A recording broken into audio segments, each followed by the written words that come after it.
Sir Brian, thank you so much. Salamat din sir sa ano, nagkabala pa kayo ng donut.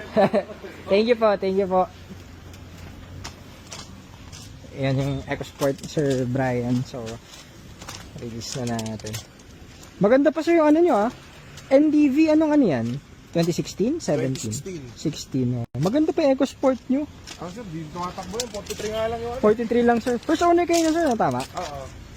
Sayang lang talaga. Anyway, next time, dito nyo lang dalhin. Para hindi na kayo sumakit ng ulo sa ibang ano shop. Para dito at least maayos na nagagawa.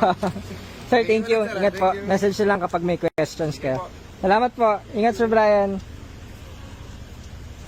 Titanium guys. Ganda. So, EcoSport ni Sir Brian. Hindi dito nabili guys. So, first owner si Sir. Pinadala niya sa sa isang shop. Nag-overheat.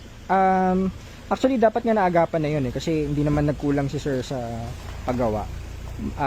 Dala niya sa, ingat po, nadala niya sa isang shop. Ang daming pinalitan daw, radiator, mga belt, lahat, mga coolant tank, pinalitan. So, nung dinala dito, too late na, overheat na, nasira na yung engine, naghalo na yung tubig tsaka langis. So, ang culprit, yung cap lang. Pinalitan nila lahat except yung coolant cap.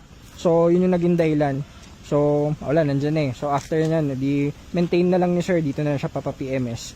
Ayun. So, may mga ganun talaga sa ibang shop. O, yun muna. Thank you, Sir. Ingat po kayo. At okay na ulit EcoSport. Pwede na i-long drive at ma-enjoy in unit. So, yun muna. On to the next GTA Cars. Good afternoon. Salamat.